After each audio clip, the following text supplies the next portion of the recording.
Good afternoon. You're listening to WVBN, the world's choice for weekly news. We have a large number of headlines for you tonight. Argentina announced that they will be opening their ports to any and all ships who wish to dock, including Morgana. This move has seen both approval and condemnation from nations around the world. An Argentine ambassador explained, quote, "The alternative was occupation and balkanization by various Morganas and the slaughter or enslavement of our people." The ships HMS Bodicea and HMS Beagle drifted into an Irish harbour after being presumed lost in a Morgana engagement. The London Admiralty was promptly notified, noting that Bodicea had also awakened a bell. The Allies agreed to send material assistance to the flooded Netherlands, and to allow Polish vessels to assist in clearing the North Sea of Morgana. The Spanish cruiser Galicia was damaged in a Morgana attack in Spain, but sustained only light injuries. The Morgana was able to escape unharmed. Italy determined that its role at the INPF base in Narvik would be one of policing. Work to bring the refloated battleship Napoli to working order proceeded, and the ship was recommissioned after the most serious repairs were finished, but the ship still needed many large components to be replaced. The Regia Marina destroyed a sabotage who was prowling the Mediterranean without casualty. The Red Vanity was once again spotted in the Mediterranean, but made no aggressive moves. Italy accepted a deal with Japan to provide safe harbor on their journey to Narvik, and the two nations would participate in a technological and instructional exchange. France continued its crusade against paranoia, pursuing the Morgana throughout the Indian Ocean in a number of engagements, ultimately prevailing without loss, thanks to the Belle of Algerie. It was decided to send the Fusiliers Marins to Narvik, who would provide a highly skilled force without weakening France's mainland defenses. Ypres Belle awakened to provide a tactical report on her engagements with the Morgana.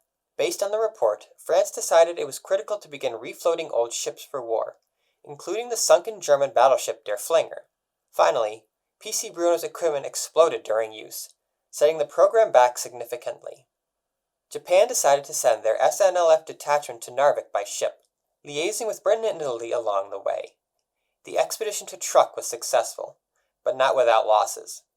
The destroyer Numikaze was lost, Atago sustained heavy damage, and the SNLF took heavy casualties driving away the Morgana inhabiting the island. The expedition to Australia engaged Morgana forces along the way, and lost a division of torpedo destroyers, in addition to the heavy cruiser Tone.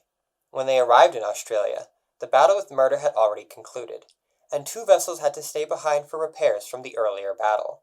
In mainland Japan, rumors from a dry dock suggest that fire once again is preparing to strike Japan, according to the newly awakened Hatsushimo. Every Belle captain received a box of chocolates from an unknown sender. The United States was hit in many locations this week, the first area being Puget Sound near Seattle. A large Morgana raiding force struck the area, attacking cities on the coast before being repelled by U.S. forces. The U.S. suffered the losses of Chester, Talbot, Boggs, and Smith. 3 other ships mysteriously vanished: Colorado, Houston, and Louisville. Near the coast of Brazil, U.S. forces engaged a large Morgana force, driving them off but losing Gilmer, MacLeish, Lawrence, and the aircraft carrier Ranger. To offset these losses, the U.S. agreed to begin large-scale production of additional destroyers. Other engagements include the loss of the Panama Canal to Morgana-backed rebels, a seizure of Maryland near Norfolk causing damage to a nearby hospital, riots in Philadelphia resulting in the loss of the Liberty Belle, and raids along the New England coast.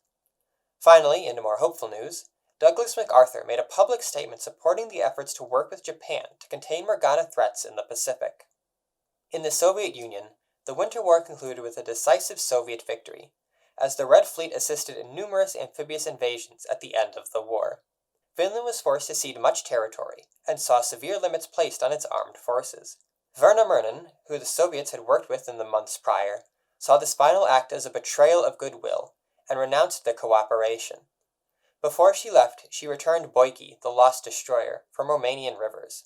Concerning Romania, the Soviets opted not to invade them to rescue their lost destroyer.